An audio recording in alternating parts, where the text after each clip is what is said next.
Jordi Alonso les estará presentando All Gorgeous Things, todas las cosas hermosas, una recepción victoriana en la Villa Adriana, en la cuarta edición de Las Ruinas de las Muchas Tierras de Nicolas Michels. Jordi se grabó con una licenciatura en inglés y tiene un fellow en poesía, en donde tiene también un doctorado en literatura victoriana de la Universidad de Missouri. En 2023 recibió una maestría en estudios clásicos de parte de la Universidad de Colombia. Ha sido publicado en diversas revistas y revisiones. Y es autor de Honey Voiced and the Lover's Phrasebook. Actualmente trabaja en un proyecto que involucra poesía latina. Enseña en la Universidad Estatal de Luisiana. Jordi, bienvenido. Nos da muchísimo gusto tenerte con nosotros. Muchas gracias, Julie. Y quisiera agradecer también al resto de los organizadores en SASA. Es un gusto tenerles. Siento que este ya es un tema ritualístico, ¿no? Pero bueno, por dificultades técnicas. Bueno, entonces antes de empezar, quisiera agradecer a los organizadores de la conferencia y a los organizadores de este panel por la invitación.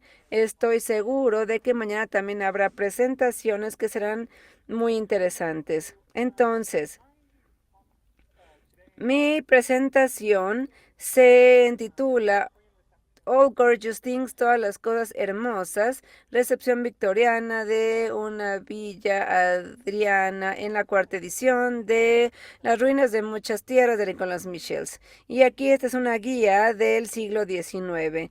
Aquí podemos ver en donde citó el emperador Adriano se había rendido con toda la imaginación que se le permitía en una forma de magnificencia y lujo.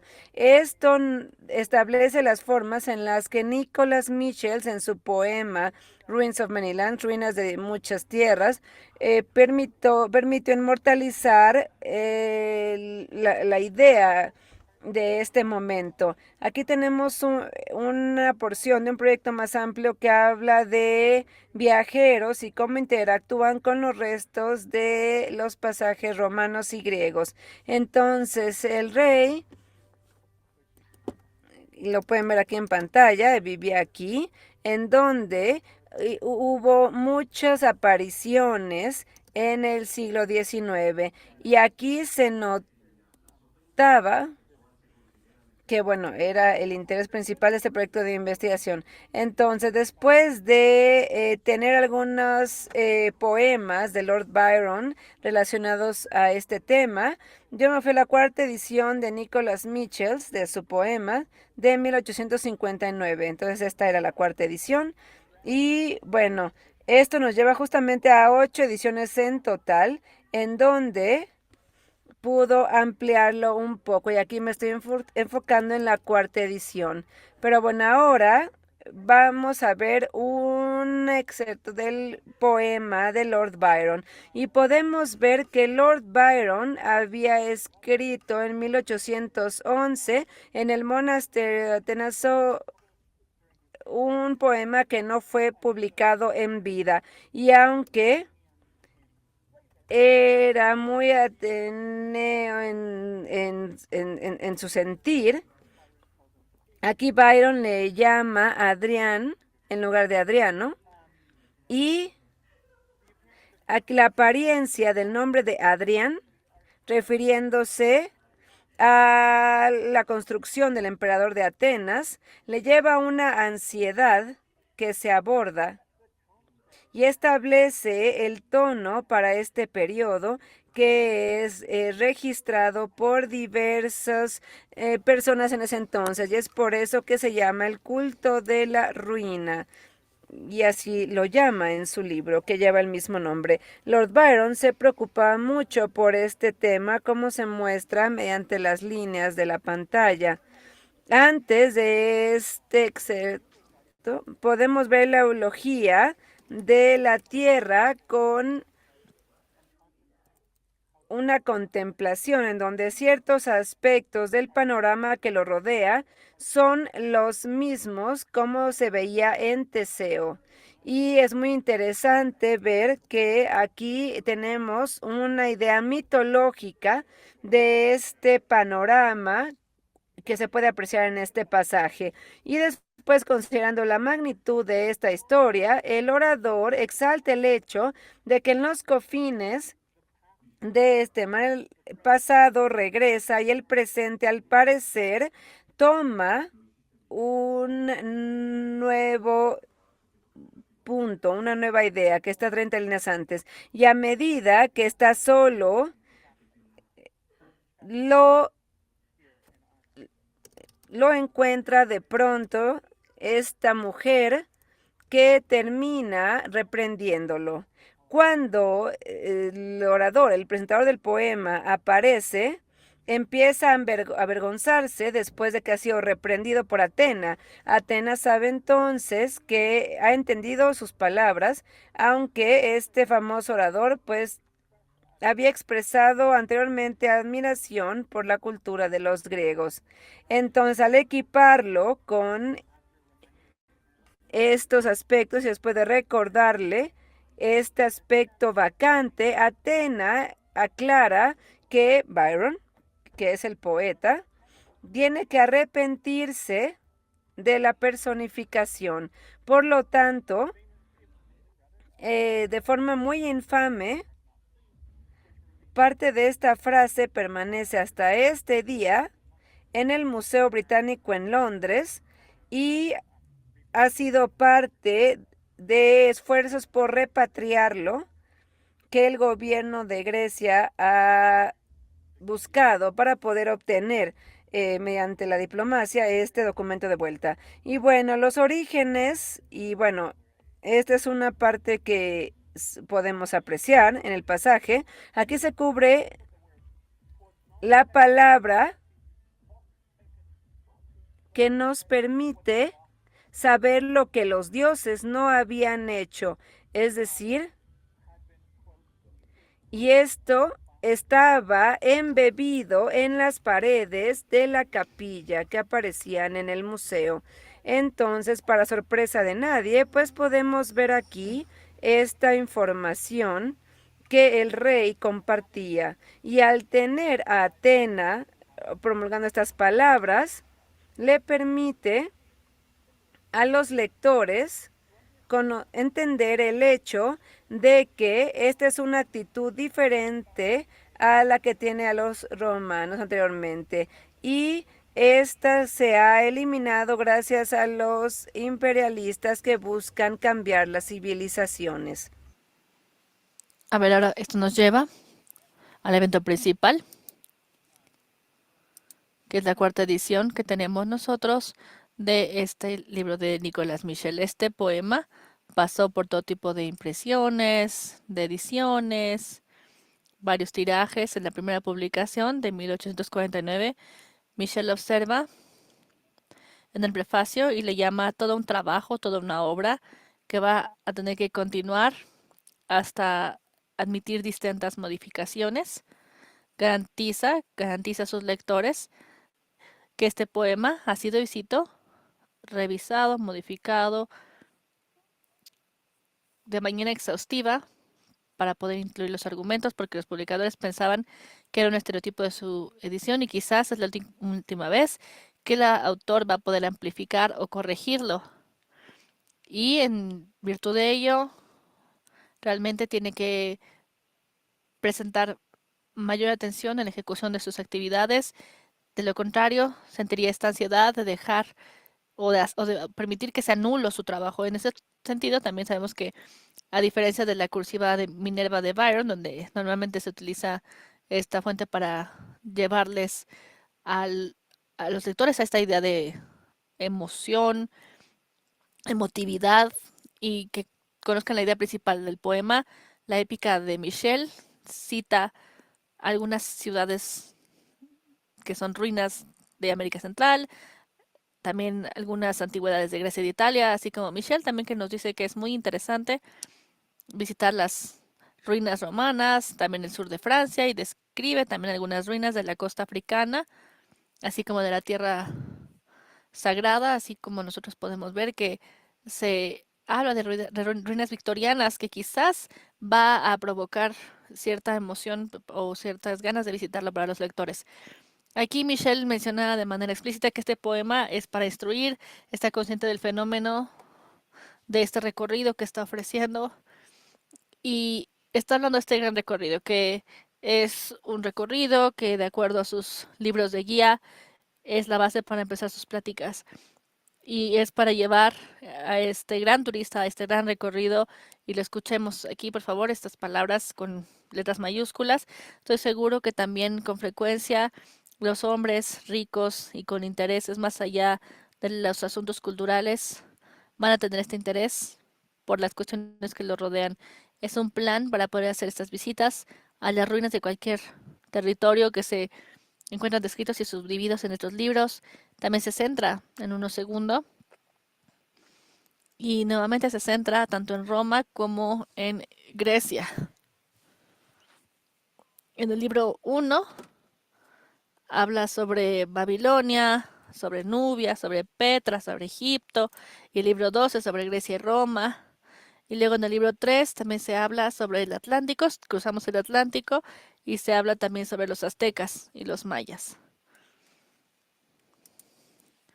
En el libro 2, parte 3, parte de lo cual van a ver ustedes en pantalla en este momento, se lee una preocupación victoriana con la retórica del imperio, que es el encabezado de la descripción de las páginas que están encuadrando el verano. Y que lo vamos a ver unas páginas después. Después, el narrador menciona a Roma nuevamente, que es un prerequisito para otro imperio, y cita, tenemos nosotros la alza o el levantamiento del imperio británico bajo Victoria, y empieza a adoptar una voz que está fuera de su época, habla sobre un hombre despreocupado, y después, más adelante en el libro, de la misma forma que Byron, lo que hace aquí Mitchell es que hace una narración donde hay una interacción con las ruinas que lo rodean específicamente, utiliza algunas frases tales como mira, observa, ahí se encuentra, ahí yace. De manera implícita, invita a los lectores, en caso de que se encuentren en el mismo lugar físico, así como al narrador que está habitando, a que use este poema como una especie de guía, como un manual para adoptar una actitud, digamos, justa ante esta interacción física con las ruinas. No traten de hacer eso, yo creo que las personas no sé si van a tomarlo bien al momento de ver cómo ustedes se acercan a un tesoro, por ejemplo, ateniano o de Delphi, algo similar. Y Mitchell también toma una voz como autor atemporal, como decíamos, donde habla sobre algo supernatural o sobrenatural.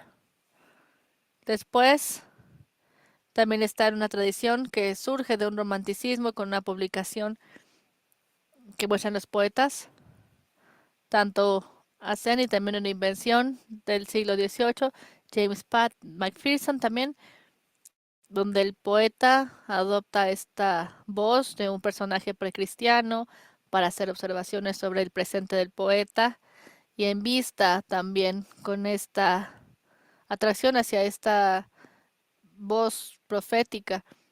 Aquí utiliza como material al la persona que es el vocero para generar o llamar la atención en un mundo humano que está en paralelo con lo espiritual y con el mundo antiguo y que también se encuentra en los textos clásicos.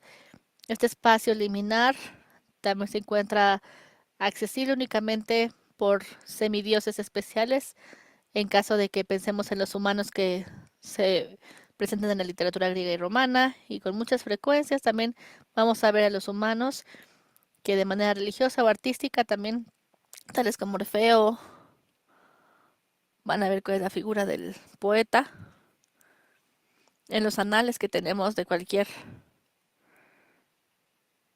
historia donde estos poetas sacerdotes también se encuentran merodeando en la parte de la campiña, también se utiliza la misma métrica, o como decía Cicerón, y lo cito, decimos que también el grito de los fanáticos siempre se va a escuchar antes de la batalla. Fin de la cita, los romanos también se encuentran en un peligro inminente, esta preocupación y conexión intensa con el pasado seguramente también va a surgir durante el periodo victoriano. Este sentido de estar conectado a, cito, grandes hombres hicieron la cita del pasado al compartir un espacio común. Es una era común. Luego tenemos nosotros también a graduados o licenciados de King's College en Cambridge, escribieron en 1870, unos años antes de la cuarta edición, que se llama Las ruinas de muchas tierras, un volumen de ensayos sobre su vida como estudiante. Ahí Banks lo que hace es que habla sobre cómo es que muchos hombres antes de él han acudido allí, y cito, una vez que hablemos sobre esto, vamos a ver la sección del poema de Mitchell relacionado a los principios rectores que son denominados la grandeza por extensión, y sabemos que realmente es algo grandioso caminar donde Adrián camina una vez, o como Michelle lo dice, llegar a un punto alcanzable. Al leer este libro más de cerca, vamos a ver nosotros casi una vista panorámica de este valle de rutina como una doble exposición, tanto como lo hicimos en la época de Adrián, en la época de Roma, como una realización también aquí de lo que hacemos nosotros en los amolinos. Las columnas, estatuas que podemos ver nosotros y que nos atraen y nos dicen que ahora habría que ver de qué forma nosotros podemos ayudar a que la gracia sonría ante estas ruinas que se están observando. Michelle toma todavía un punto de vista más oscuro relativo a la permanencia de las ruinas, cuando Byron hace también lo propio en esta descripción, que bueno, tuve que eliminar infortunadamente de esta plática, pero se habla sobre el templo de Poseidón en su unión, donde limita lo que está lamentándose Byron respecto a estos pilares que se están erguidos de manera orgullosa, y las excavaciones de Adrián Sevilla para empezar en esta época de la publicación de Mitchell.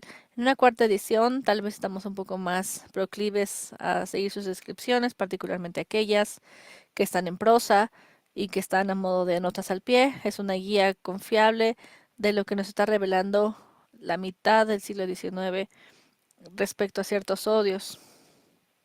Gavin Hamilton, sabemos que es un pintor neoclásico escocés. Por ejemplo, ya había excavado sus obras en nuestras ciudades, y hablamos de un grupo vago que aludía a Mitchell cuando cita en sus notas al pie también todo lo que se hacía y cómo se dedicaban las cosas. Yo sé que no soy arqueólogo, pero tampoco tengo esta certeza al respecto de si alguno de nosotros iba a ser preciso o no. Me voy a saltar aquí un poquito, porque, bueno, perdón, estoy aquí tal vez leyendo de más estas notas al pie. Pero bueno, para que tengamos una imagen más completa del siglo XIX anglófono y cómo fue que tuvo su recepción, vamos a hablar de Bell Fletcher para decir que hubo una recepción histórica del arte en la ciudad de Adrián. Por supuesto, ahí se tendría que considerar de una forma un poco más significativa, más material, entre lo cual podemos contar, aunque no sea de manera exclusiva, que se camina por las calles Robert Brad, Sabine Farmer de 1810, que es una viuda, la viuda de Felice Chazamas en 1859 en la ciudad de Adrián. Luego hablamos de Frederick W. Farrar de 1859, sus poemas. También en Italia hablamos de Francis Alexander McKee en 1862, Francis Anne Campbell de la ciudad de Cadre, Lyons también. Tenemos también en Tivoli, tenemos a dos poemas diferentes, ambos de 1866, un poema anónimo a Tivoli, también similar al Sueño de Adrián en la ciudad de 1866, así como un par de poemas, ambos denominados Adrianos, la ciudad de Adrián, y vamos a ver cómo estos poemas realmente tienen los mismos títulos y aún así aparecen en este frenesí de 84 años. Todas estas no constan en una lista exhaustiva, sino que vamos a ver una lista breve de las reacciones que hay ante esa ciudad y la antigüedad clásica, también aquí, sobre todo en un inglés popular, en el lago gregoriano, victoriano.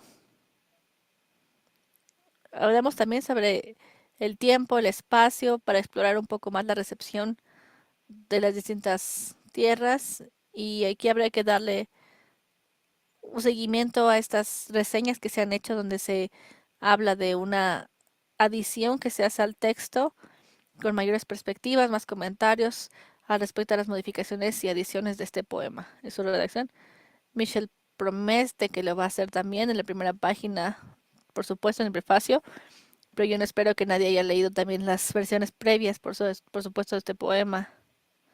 Y una vez que se hace eso, entonces ya podemos darles comentarios más reflexivos al respecto de las modificaciones que se hicieron al poema y desde ese entonces la descripción de la villa de Adrián o la ciudad de Adrián se siente un poco genérica y ojalá pueda encontrar más evidencia literaria o documental de Mitchell para que podamos ver qué es lo que se ha visitado.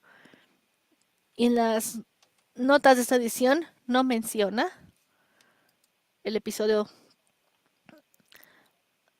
Lo que se hace es que indica, y cito, que no ha visitado cada sitio sobre los que está escribiendo. Perdóname, Jordi, te tenemos que cortar, ya se nos acabó el tiempo. No sé, una o dos oraciones para que podamos tener, aunque sea tiempo para una preguntita, una disculpa. Una disculpa, me quedé. No, no hay problema. Simplemente les voy a leer mi conclusión muy rapidito. Este artículo también sabemos que fue muy, muy interesante, al menos yo sí lo considero. Ojalá que el proyecto ya más en general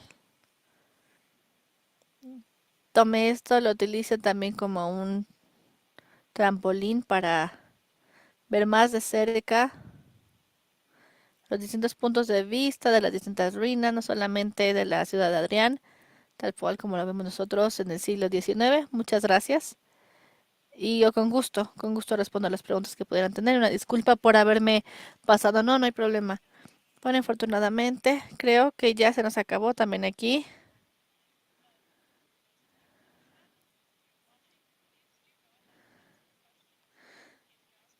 También aquí. Sobre todo podemos nosotros responder el día de hoy. También para que podamos tener nosotros aquí un comentario, para que podamos responder aquí las preguntas de Alonso. Nos encantará escucharla, Jordi. Fue un ensayo muy bueno. Realmente me intriga toda la parte de la recepción. Y sobre todo cuando hablamos de la Inglaterra, Inglaterra victoriana.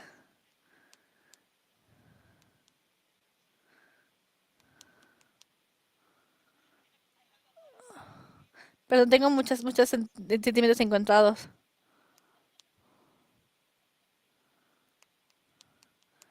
Sí, definitivamente. Y perdón, yo quería mantenerme al tiempo. Sobre todo al momento de presentar. Muchas gracias también. Fue algo fascinante también aquí. Se los agradezco también. Muchas gracias a todos los que se encuentran en este panel. También para que podamos ver cuáles son las narrativas tanto del pasado y del futuro y cómo ha sido también un tema muy interesante que estamos explorando en distintas formas. Vamos a acabar con esta sesión número 3 y vamos a